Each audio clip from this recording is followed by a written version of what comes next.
En este momento estamos haciendo interpretación consecutiva. Yo hablo en español y Ana Paula me sigue en inglés y Kim nos está interpretando simultáneamente.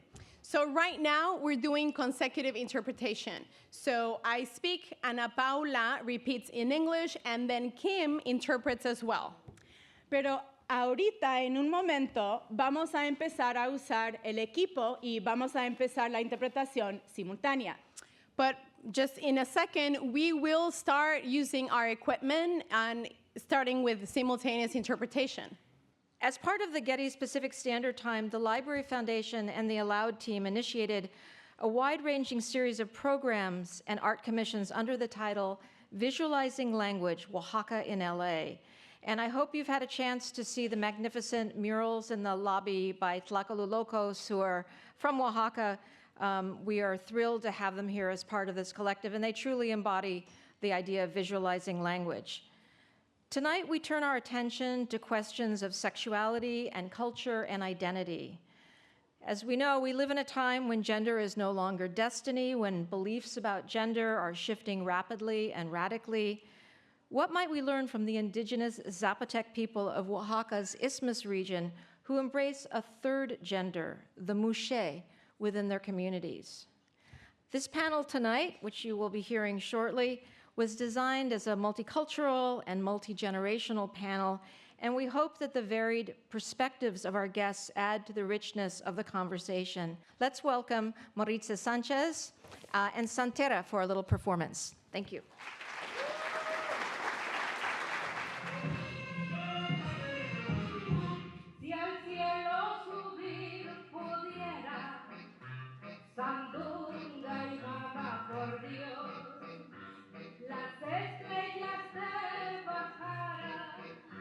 Cielos de mi corazón, si al cielo subir pudiera, sandunga y mamá por Dios, las estrellas se bajaran, cielos de mi corazón.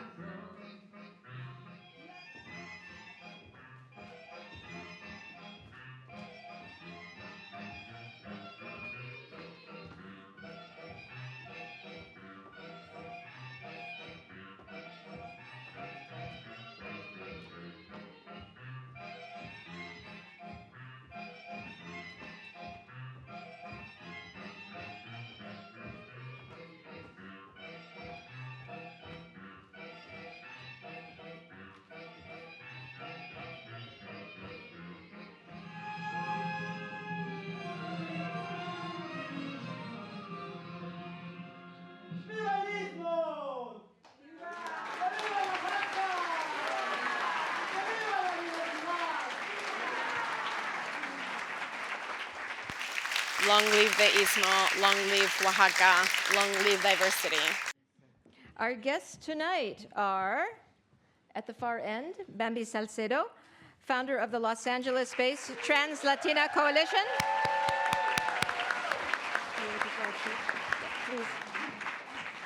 We have Maritza Sanchez, whom you've just seen, who is the Embajadora de los Muxe en el Exterior, the representative of Muxe in the exterior, with thanks for her wonderful performance. We have Víctor Cata, who is from Wichita, in Oaxaca's Isthmus. Víctor is a Zapotec historian, linguist, and writer. And our interlocutor tonight and moderator is Zackary Drucker, an independent artist and producer on the Emmy Award-winning series Transparent. So take it away. Please give a warm welcome. Thank you so much for being here. I just want to take a moment to honor all of you in this space and to all of you for being here. It's really so incredible that we're living in the future, having real, immediate communication between languages and borders, and I can't wait to have this conversation as a learner. And I thought, Víctor, perhaps you could start by kind of introducing the origins of the Muxe people And yeah. Buenas noches. Good evening. Me tocó a mí hacer un poco la, And now it's my el trabajo turn de to la do the work of filología philology y dar el contexto and give cultural the cultural de lo que context es el of ser what does it en una mean to be comunidad Muxe in a community, indígena in an indigenous community ubicado that en it's México, located in Mexico, en Oaxaca, in en el istmo de Oaxaca, in the Tehuantepec, Istmo of Tehuantepec, específicamente en specifically Juchitán. in Juchitán. La palabra Muxe The word viene Muxe de mujer comes from woman, y es un concepto and it's a colonial. concept that comes from the En su colonies. momento significó At that time, it debilidad, meant weakness, cobardía, cowardly. significó lo It débil, meant what was pero weak, gracias a but la thanks lucha, al to the movimiento, struggle, the a la movement, visibilidad the de una visibility comunidad of a community que cada día that tiene más every day presencia y más has more fuerza and more presence and en una strength tierra in a zapoteca, land, in a Zapotec land. se ha redefinido lo que es ser We Muxe have en el a contexto redefinition de la of what diversidad. Muxe means in the context of Eh, diversity. El ser Muxe So being Muxe ha evolucionado en el has tiempo, evolved throughout time.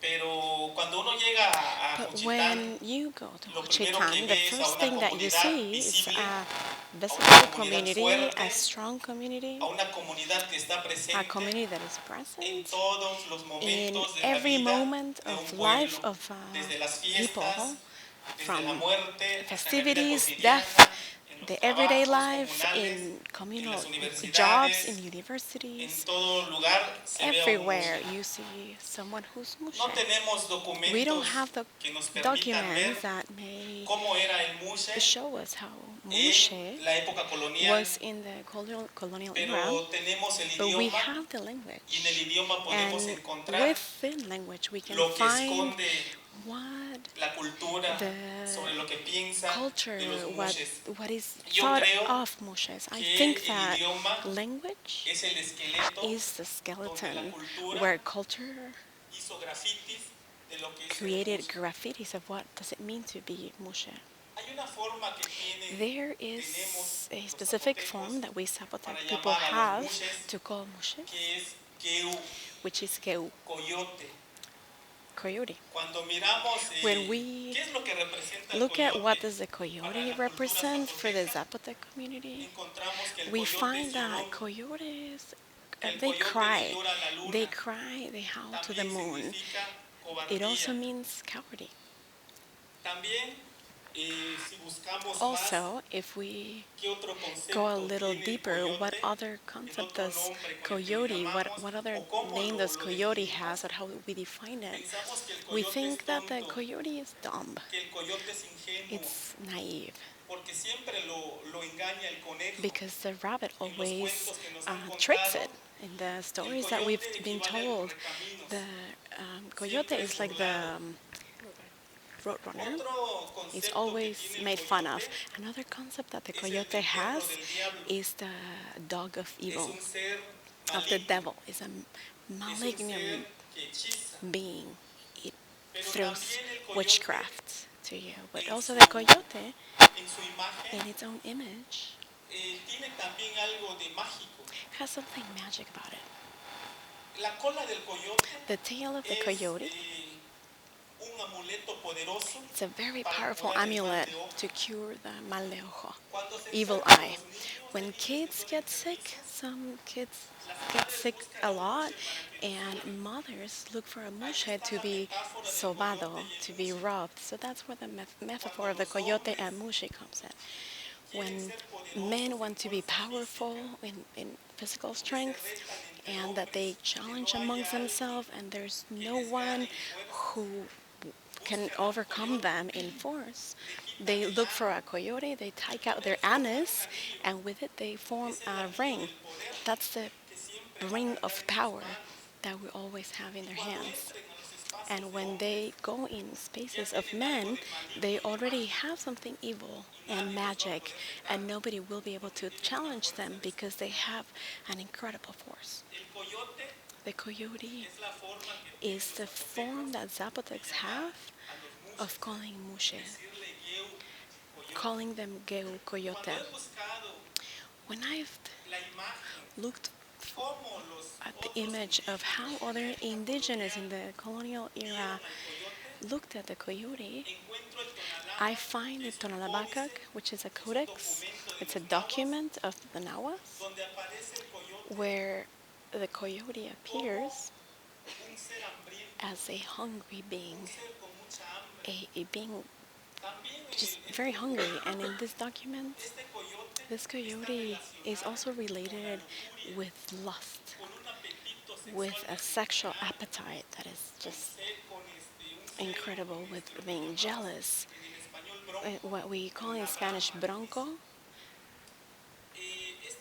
This coyote is the image that is also associated with dance, with singing, and with the god of love, who was Maguil Xochitl. So thanks to these different documents that actually survived of Nahuas, but who were our neighbors, contemporary to the Zapotecs of the 16th century, I can just assume how, and from language, the way that we have to call Muxe today, we can look at a culture that permits, but at the underground level still keeps this image of what the being Muxe means. So every culture, I believe, when we pronounce a word, when you define a concept, you don't do it in a way that is spontaneous or just random. But when you name people, objects, there's already there what culture thinks of that being. So Zapotec have a very big, important merit in this modern world. We are chameleonic, and thanks to that, we have actually been able to survive as a very strong, vigorous culture, and we adapt to times. And I'm happy that this concept of Muxe, a colonial concept, very machista, with a Judeo-Christian influence, very patriarchal, is being redefined in this modern era, and it has a very different resignification. As a linguist, I think the piece that I'm most excited about language is the semantics and the refunctionality of words. Thank you, Victor.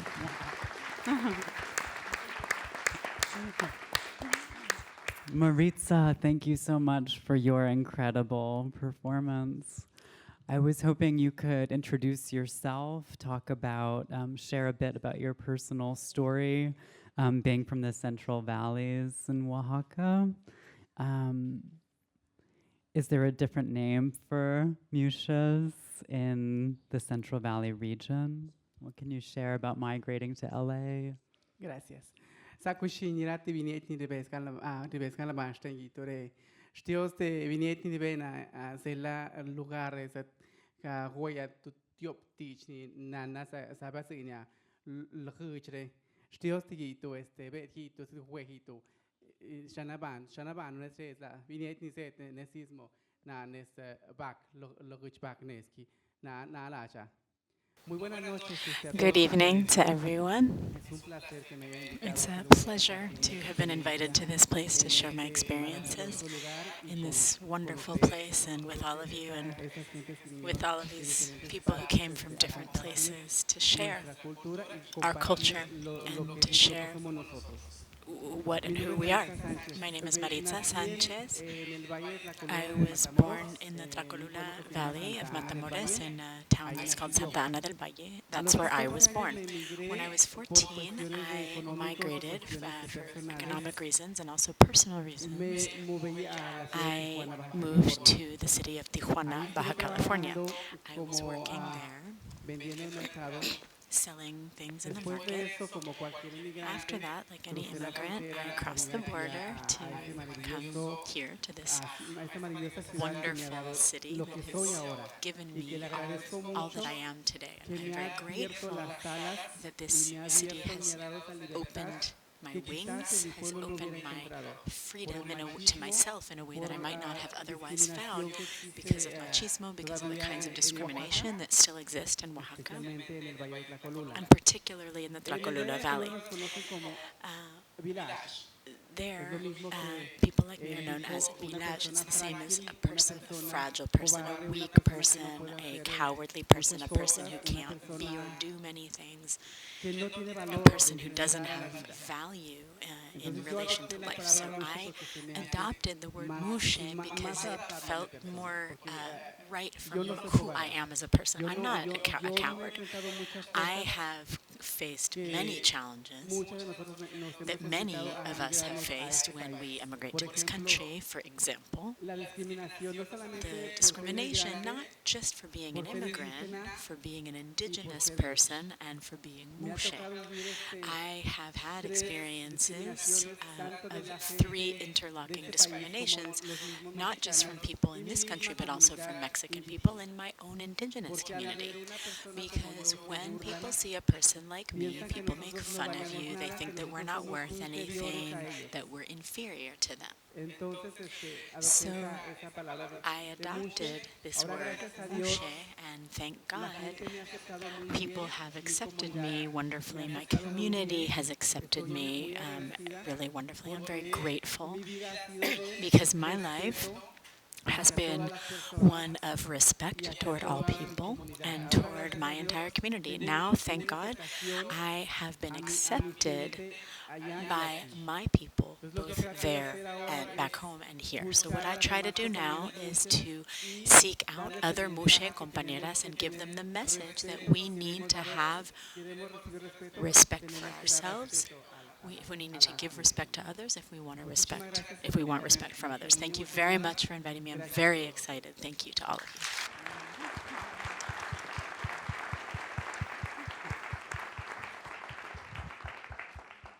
Bamby Salcedo, legend in the Los Angeles trans community and a pioneer.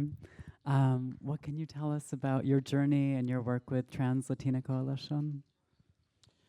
Well, first, before anything, I always want to thank the higher power for giving me the opportunity to be here, to share this space with each person who's here. I do want to say that I'm very privileged that I get the opportunity to do and be who I am today. I am going to say that I am indigenous, soy una indígena, but obviously I was colonized, right? And I have adopted many different colonized ways of thinking. And I have the privilege and the opportunity to work primarily with trans Latina immigrant women. We, as it was stated, I think one of the things that really resonated with me es lo que el compañero dijo sobre la what the compañero here said about the readopting of the word Muxe, right? Of how we are taking this term into new spaces or to new levels. And the meaning has changed almost by force. An immigrant woman also had to become a strong person. And that's sort of like what we do through the work that we do. We are building trans power in a way that it's being acknowledged, but acknowledged by ourselves. We are empowering trans and gender nonconforming individuals here in Los Angeles, but through the Trans Latino Coalition, which is a national organization, we are building trans power. And we have different services. We have a drop-in center here. We're actually the very first trans-led organization providing services here in Los Angeles, specifically to trans people. So again, we have a drop-in center. We give lunch every day. So if any of you want to come and have lunch with and see what the community looks like, that will definitely be an opportunity. We have reentry programs. We provide services to trans people who are getting released from immigration detention centers and incarceration. We provide clothes to people. We have workforce development. So we are placing trans and gender nonconforming individuals to be trained and to be able to get work. So we are developing the economic power of our community, the organizing skills, the political skills. Yeah, so like those are just some of the ways that we're definitely doing that. And I as an individual, I am very privileged that I get the opportunity to be here con todos y todas ustedes, compartir el With all of you, to share this stage with you and to be able to learn from our community. One of the things that Maritza said that's very important is that within the trans community, there are also trans indigenous people. And what Maritza said is very important, and we can see this. There are people, trans indigenous people in Guatemala, in Mexico, who are receiving services through our organization. And you can see the double challenges. You could say, I, as a woman, as a Mexican trans Latina woman, I face certain challenges. But when a person is indigenous, those challenges are even more. So through the colonization that we've experienced, we have been programmed to think that certain groups of people are less than white people, right? Or that people who have lighter skin, right? And so that is just something that has sort of like being translated and obviously translates into the livelihood of indigenous people. Victor, thank you, Bamby.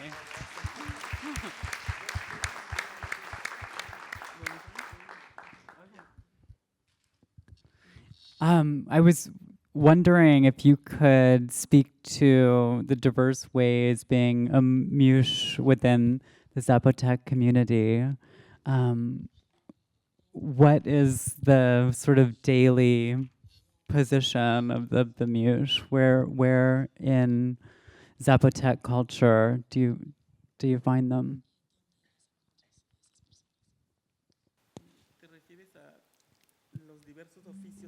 the different. Are you talking about? ¿Te refieres a los diversos Are you talking oficios about que the different desempeñan? kinds of jobs that Muxe? Yeah, so yeah. Yeah. Bueno, como decía hace rato, As I was saying a little while ago, los muxes están presentes the en la vida Muxe cotidiana. are present in everyday life. Son los bordadores, son los They are que people diseñan las ropas que who usan las weave and mujeres.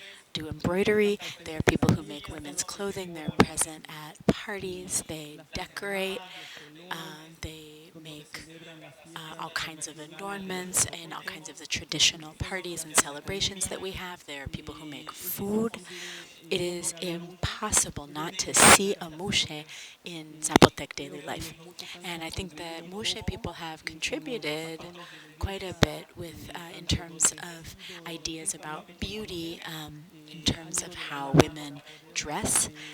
They've also made it possible for our culture to be recognized as an indigenous culture and easily distinguished in the world. This is a community that is extremely strong. They have a presence in all realms of life. And there's only one point that they haven't been able to move beyond. And this, for example,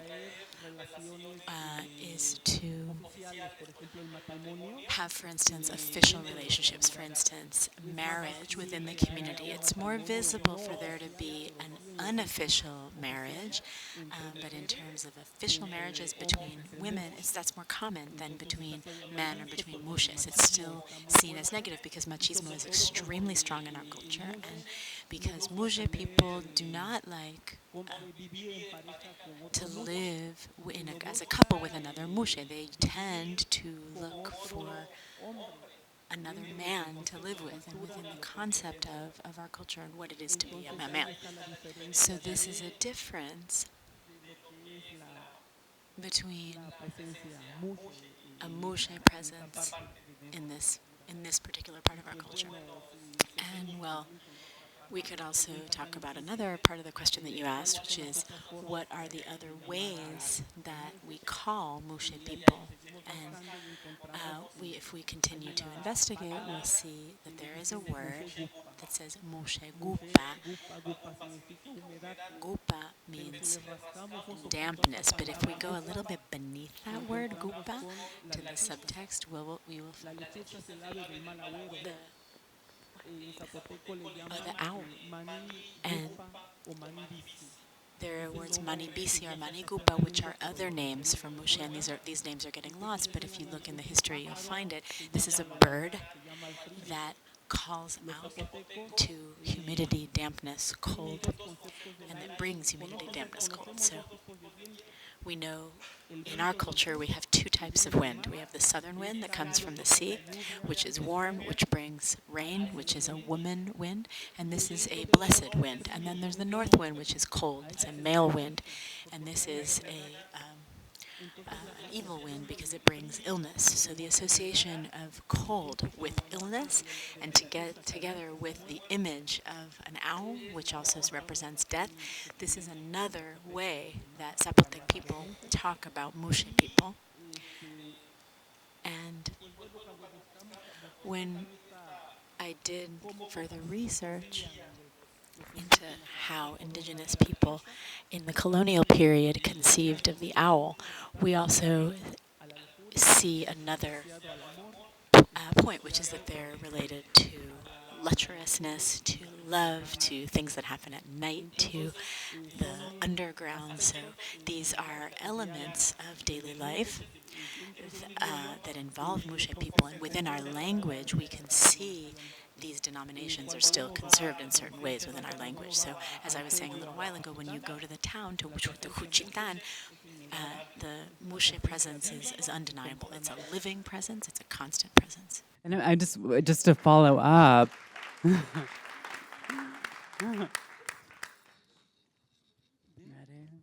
I'm wondering how, the language that's used to claim identity, the words that we use, how are those internalized? The Muxe community is also so empowered and so visible. Bamby, you're speaking to this notion of trans power. How does that exist in Juchitán? And sure. Well, can you hear me? So the muxes, the same here. We work in different areas like restaurants. There's a lot of muxe who are chefs. They're muxes. Waitress. We work in beauty salons, barber shops, in different places. You can actually recognize muxe in the city or in general in the States. The Oaxacan muxe in specific is really focused in working in kitchens, so in restaurants, mostly restaurants. In my case, I'm chef of a restaurant, and I work there. And in my specific case, my peers in work, they know who I am, but they have always supported me and respected me who I am, because I have given and shown respect to them. I have never been someone who is, that open, and or because I'm Muxe, I have to tell them what I am. I know what I am, and they understand perfectly what I am, and I've had a lot of support and respect from them in my job. Sí, bravo, bravo para Maritza. I love the enthusiastic Yo audience. la It's verdad, applause. con todo respeto, hermosa. With all due respect, beautiful, I think it's important that we can, in reality, No malinterpretar las cosas. not misinterpret things, right? Because I know that Maritza, for example, she's talking about her own personal position, but the reality of things is that this, unfortunately, here in the U.S. and actually in California, even we're the, country that has laws that protect trans people, the experience of people who are trans, especially the experience of indigenous trans folks, are not very favorable. Employment is one of the things that most of people who are trans, we struggle, and these are essential things. So there are things, obviously, that you could talk about, and yeah, I mean, it's successful, your case, my case, for example, but this, unfortunately, it's not the reality of most of trans people, women who are trans. How many of you have seen an indigenous woman working in a hotel or in a restaurant who is trans or immigrant? Raise your hand. One of 120 people. Two, sorry. So this is a reality, right? We are not that visible, to put it that way. We know about certain cases. Actually, there have been studies and research that has shown that in reality, discrimination against the trans community, particularly women, trans women, and if we talk about indigenous women who are trans also, unfortunately, this situation. He was sharing that in Juchitán there's a lot of visibility of Muxe community, and we can actually see it, yeah. And many of us on TV, and that, yeah, it's something that it's very, very acceptable in that particular place. But if they leave that place, as she was saying, the experiences are very difficult. That's why a lot of people, like also she said, we come to this country fleeing the violence that we experience, not only from people, our neighbors, the people that we live with, it's even our families, right? And we come to this country to find the same. Most of us, trans women, immigrant, who are Latinas in specific, we come here looking for that American dream, that golden dream. We come here to find the same reality that we had in our countries, but just like a, painted with a better face or with better wig or nice shoes. But in reality, in Latin America, as well as here, is exactly the same, but with a different face.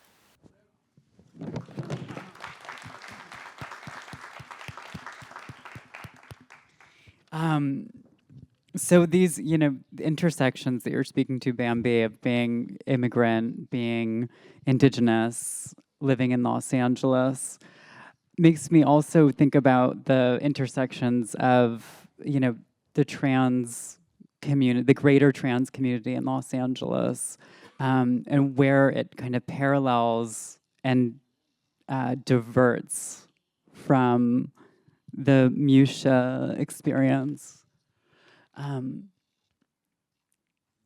either of you speak to that?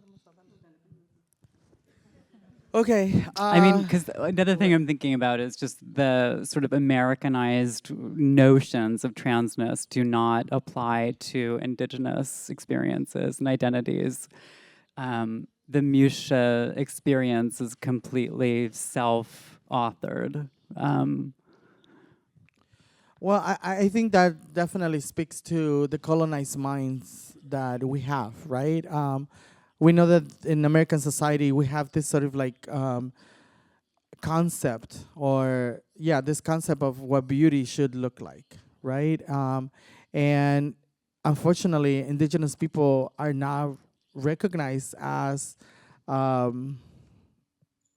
human beings. To be honest with you, oftentimes we see beautiful outfits, and oftentimes we see that yes, there are traditions, but we don't really acknowledge, because of the racism that exists in this country. We don't acknowledge indigenous people or black people, for that matter, and so I think that has to do with how we treat each other. Like in trans culture, it's no different. It's because of the colonization that we have gone through, that we portrayed and that we do the things that we do, and we don't oftentimes acknowledge or value indigenous members of our own community.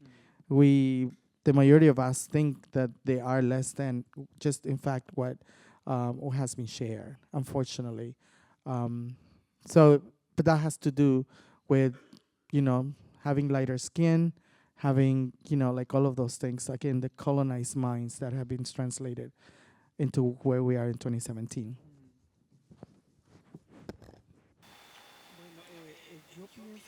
Well, I also think that one of the things that is very important in my specific case that I've experienced in this country, and thanks God, honestly, I have not received a lot of discrimination. I mean, the same for a lot of my peers. They are, very disrespectful to people. So what I think that we have to do is that we have to give respect to people so we can receive respect, right? The respect that we need to receive. Because often we see Muxe trans girls who are being disrespectful. We might still have this Mexican macho man. We have also the sensibility of a woman, but sometimes we bring out the male macho, that he sees a beautiful female, beautiful, and he's almost touching her or just telling her unwanted comments. That happens with our community. With the trans Muxe community, we see a handsome man, and often we don't give the respect that we want them to give us. So we actually are disrespectful to them, and we don't see that he is maybe married or he's here with his kids. Forget to just tell,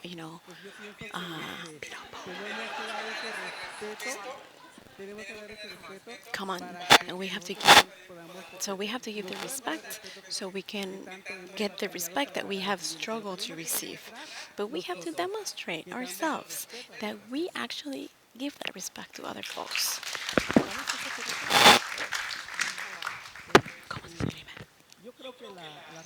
I think that the reality, the Muxe reality, same as the trans reality, is nuanced. So it cannot be exemplified by a specific particular experience.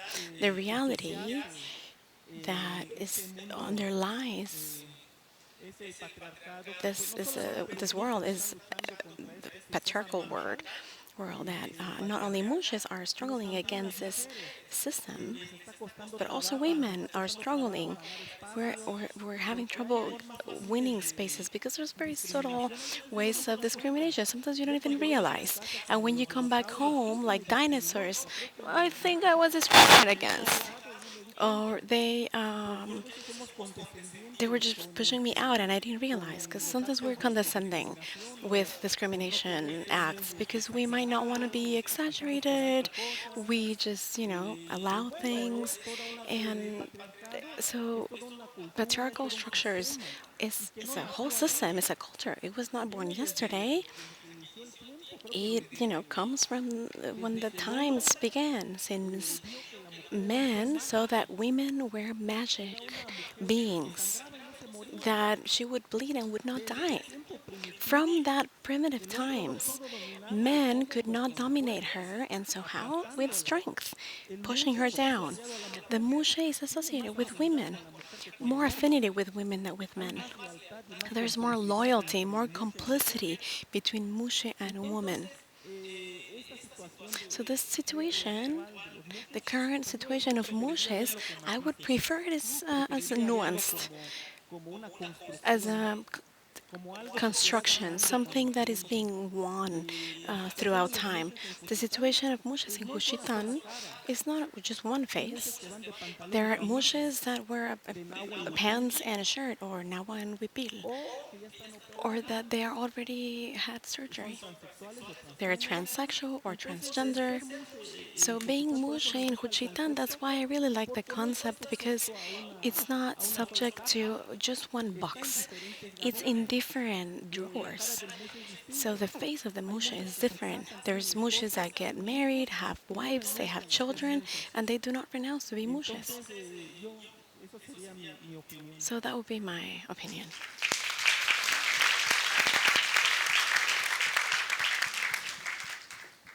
I think we're going to open it up to the audience at this point. Are there any folks out there with questions?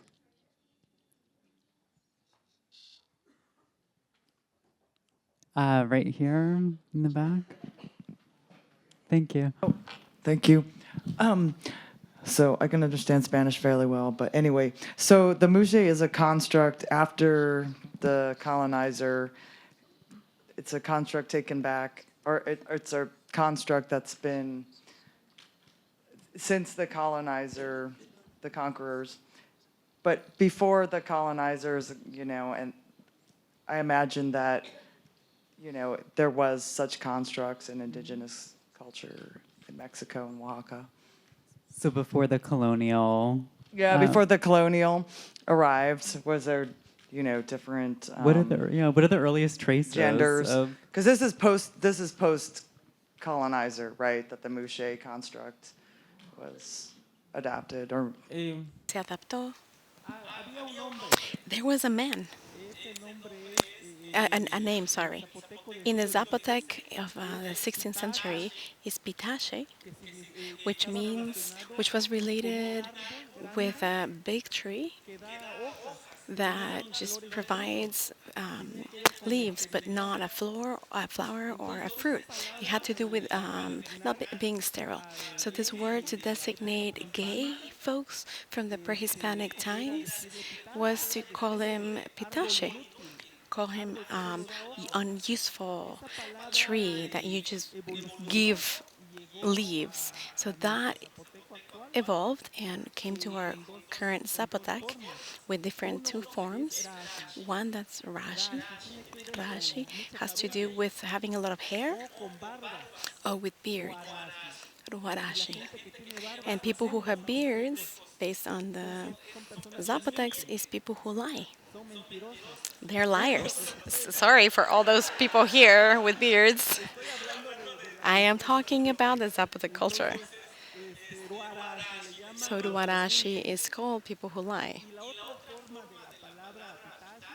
The other form of the Pitache was Brashi, and that would apply to a man who's not gay, but who never met the mouth of a woman, never had contact with a woman, never had a girlfriend, so it's like this big single guy. So it's a path that this word followed from the 16th century to today.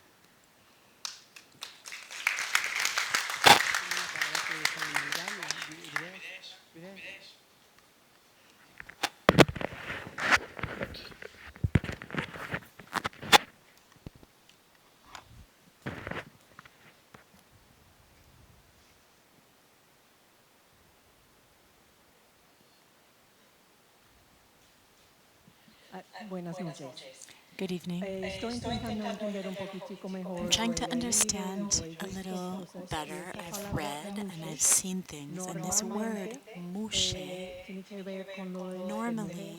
generally, has something to do with women.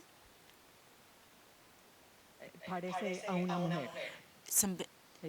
We might say it seems like a woman. It has something to do with women. This is the only meaning of Muxe, or could it also refer to a man?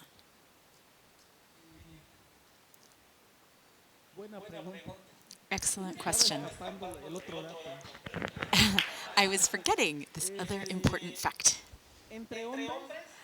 Among men, when men challenge one another and they need to demonstrate how brave they are, to show how manly they are. So, for instance, we're going to throw stones into the river, or the person who can eat more chile, the hotter chili, is a more manly person, or things like that.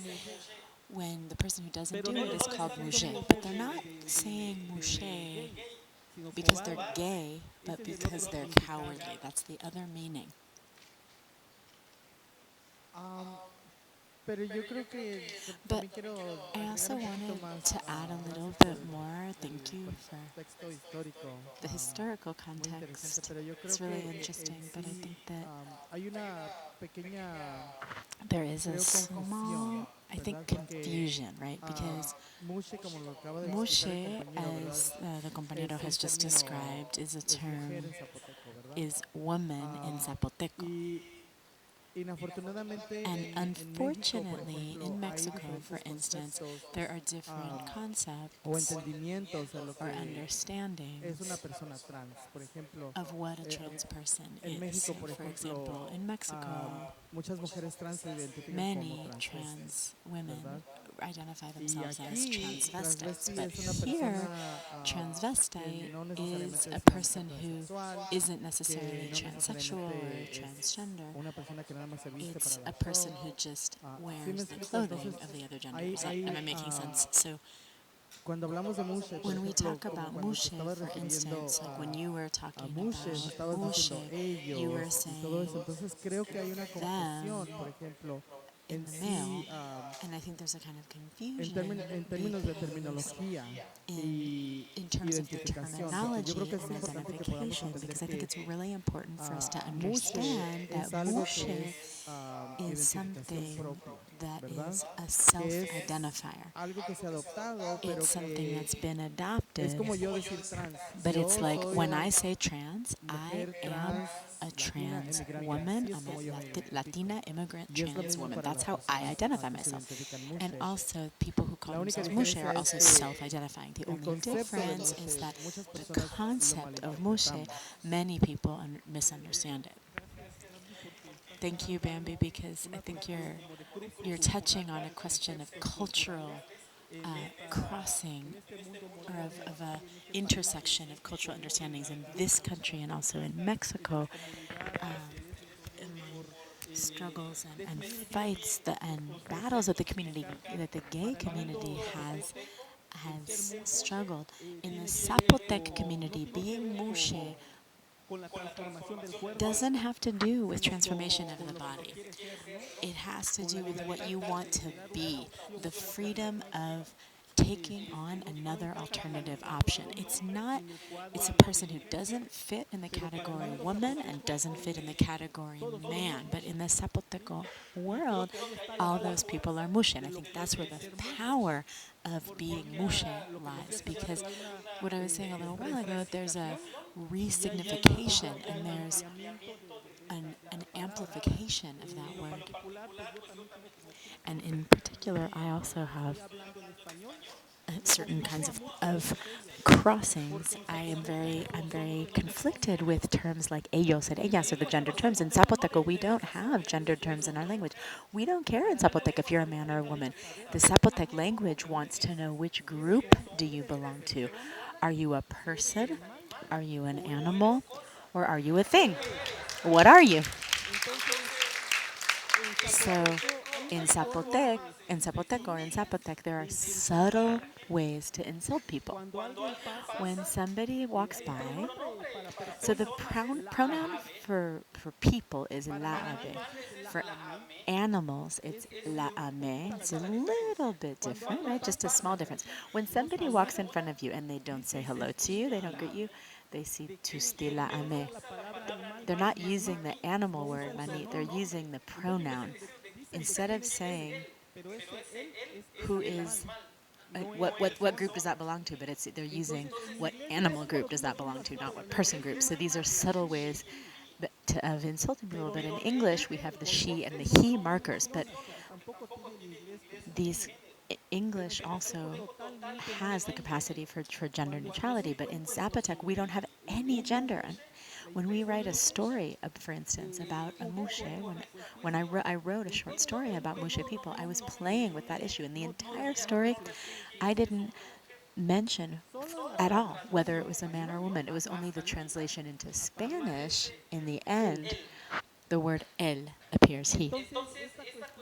So these issues, these are cultural issues, but also there are definitions within the Zapotec cultures of how our names work, and there are these patriarchal images because men are strong, men are rough, men are hard, men are powerful, but Muxe people tend not to have such brutality or such strength. And logically, so what we're talking about here is a lot of tribes don't have gender in their language. And you're talking specifically about colonization that occurred in our history, the imposition of gender. So I'm not aware exactly of what might happen in other languages, but I do know that with Otomangue languages, which are one of the 11 families of indigenous languages that are spoken in Mexico, they do not mark gender. They are not concerned whatsoever with a gender of a person. They don't care if you're a man, a woman, or anything else. Próxima pregunta.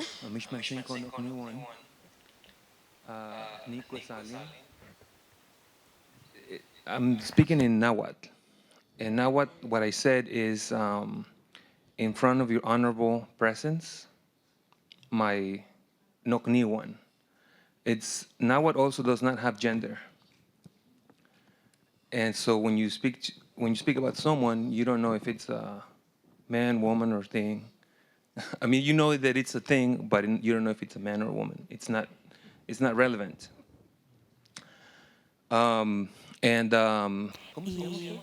What's your name? Víctor. Víctor, Cata. Víctor, nice to meet you.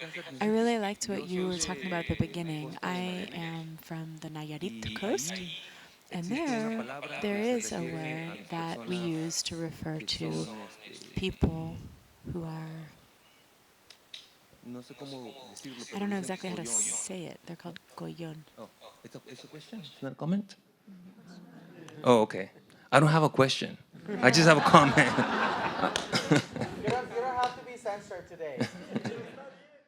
So the word is coyon, que viene de coyone, which is a Nahuatl word, which is related to coyote.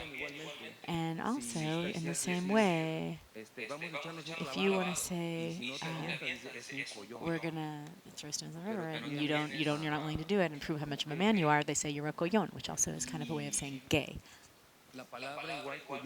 But the word coyon or coyote in the Nahuatl culture is also related to Tezcatlipoca, who is,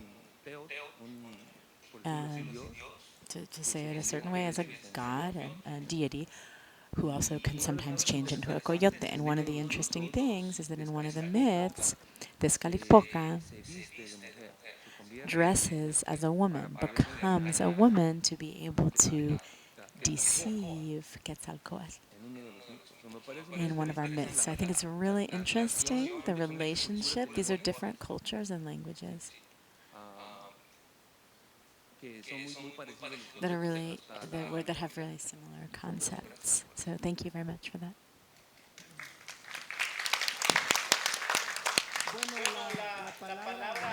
The Nahuatl word for Muxe is Quiloni.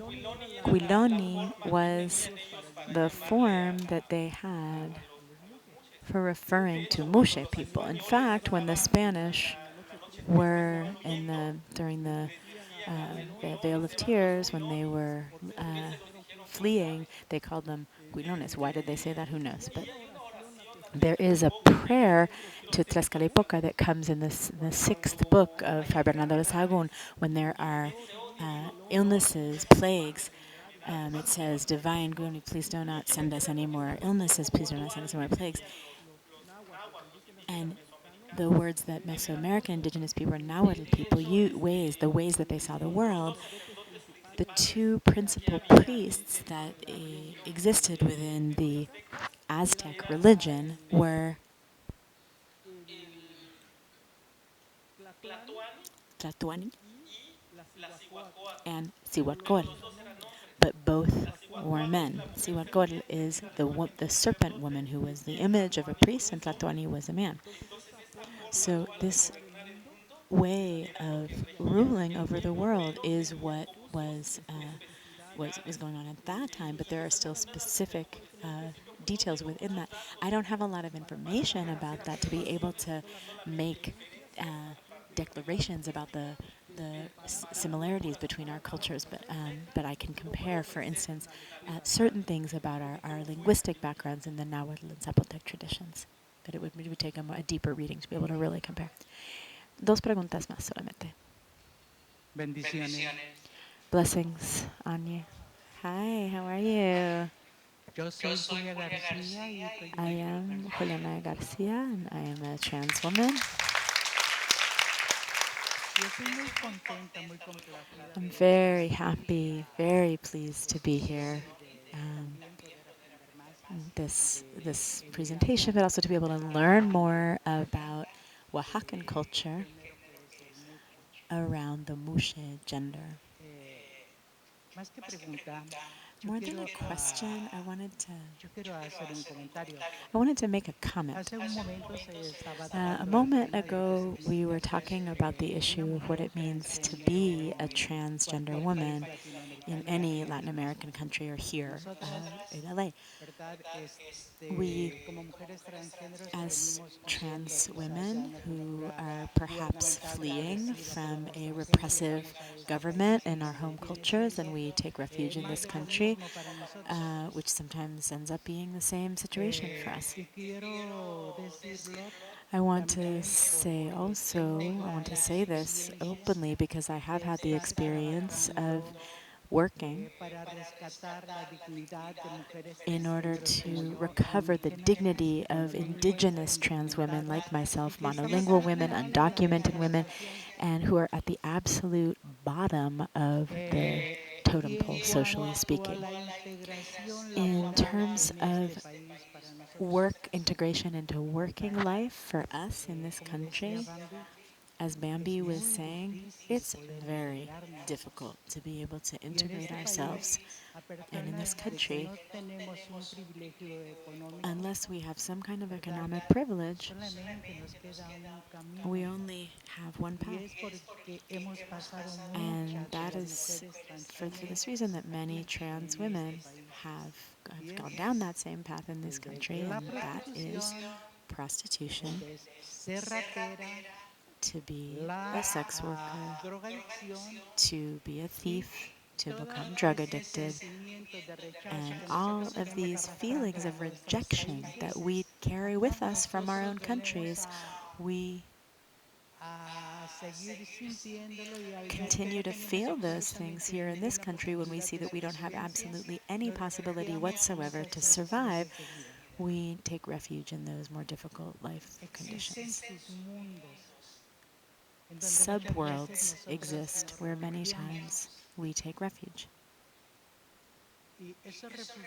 And these places of refuge for us are living under the bridges in certain neighborhoods where we can live freely without experiencing censorship, with that affective feeling of alternative families where I, as a trans woman, I can live with a man who is my husband, and we don't receive any kind of censorship from anybody because we are a family.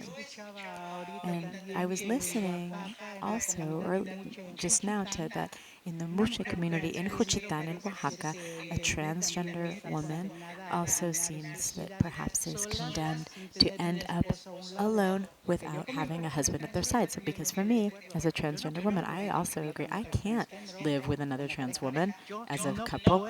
I can't live with a gay man. If I'm a woman, I need a man to be able to share my life with that person as an alternative couple. So these are the obstacles. I'm almost done. No, go for it. So this is the search that we are on. We fled to get here, and we want to find a way to be able to feel that we have a refuge here. As I wanted to say this just to end, I'm going to end really quickly. This is what has brought me to be able to get out of living in the ghetto under a bridge in a subculture of drugs, trash, excrement, urine, rats, garbage. And what was this? It was the only thing that I could have in front of me. The smell was the smell of death. When I started to take transgender girls during the AIDS crisis, the only thing I had in front of me was the face of death. And this is what allowed me to get out of the situation of living under a bridge and to begin to create life conditions that would allow me dignity at that moment.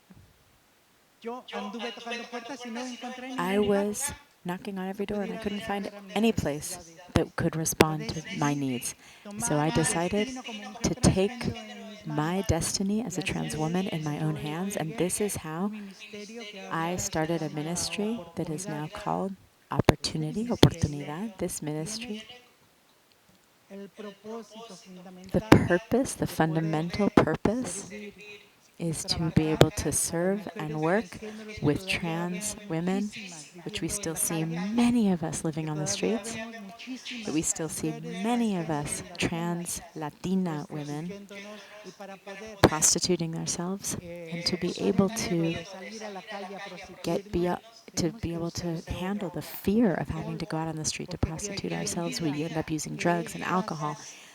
But if anybody thinks it's easy to go out and work as a prostitute sober, has no idea what they're talking about. Because in order to be able to have the bravery, the strength to go out on the street, to prostitute yourself, you have to use drugs and alcohol to be able to be brave enough to do that, because it's a tremendous amount of fear that we face. And it's these conditions of hate that so many people still have against us, and above all, men who are going to buy us when we are prostituting ourselves on the street. They're cruel. They're very cruel. So, this is the comment that I wanted to make, just when you're speaking about this issue, which is so sensitive, it's so painful for us, and it's so important that you're giving us the opportunity for us, trans women, that still here, we are invisible. We're invisible. I just wanted to recognize you.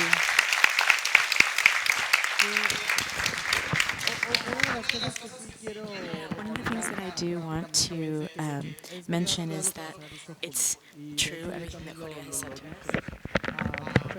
And I said it myself, but one of the things that we need to recognize is that even though we've endured so many challenges, we are young people.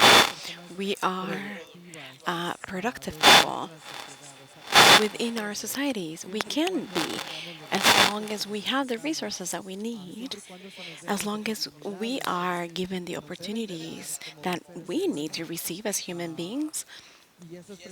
And this is precisely what we are doing as an organization.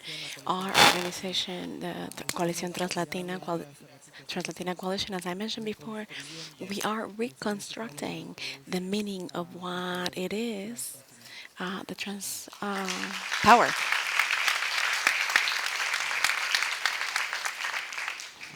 We have one more question. Una pregunta más.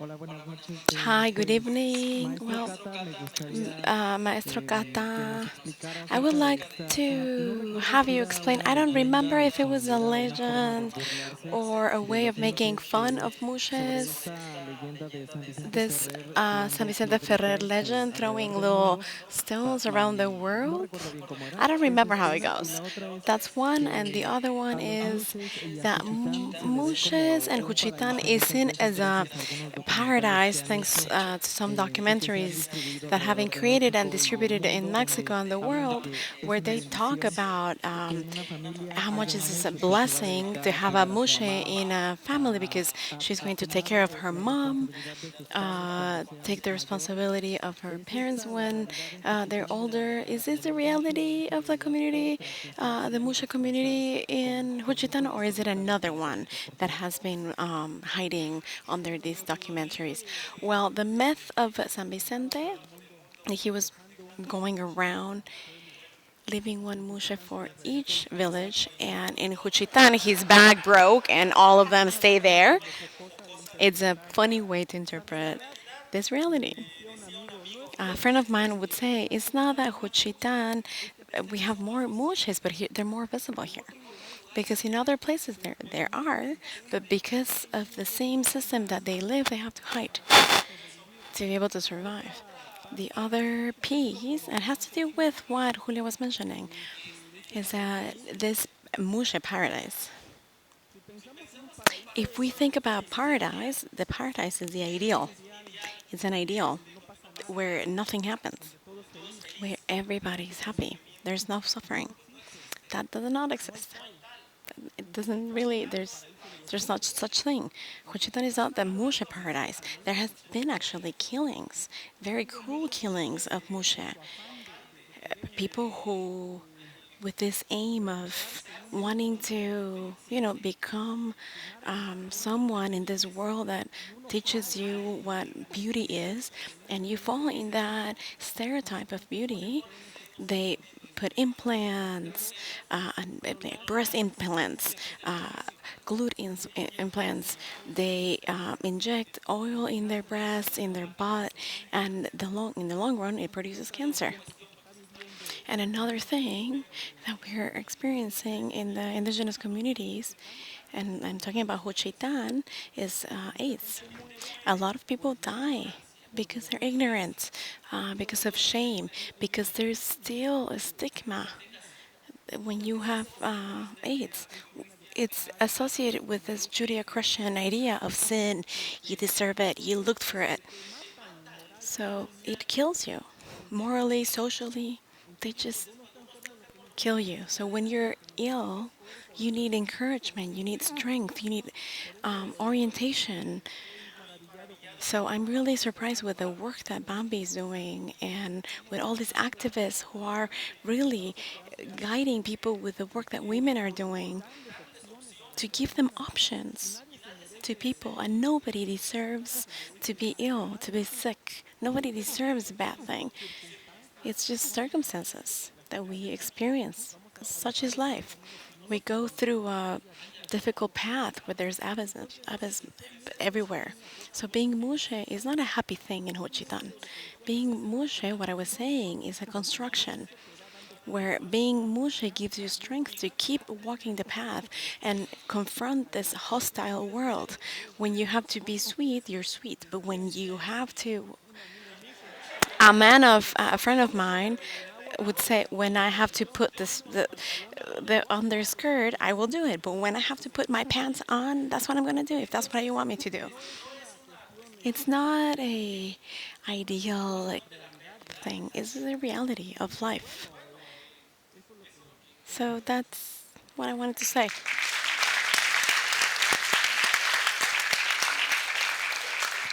Thank you so much. And in the spirit of resilience and trans power, thank you, Victor. Thank you, Maritza. Thank you, Bamby. What an honor to hear from you and to learn from you tonight. Can we give it up also for our amazing facilitator? Oh, not me.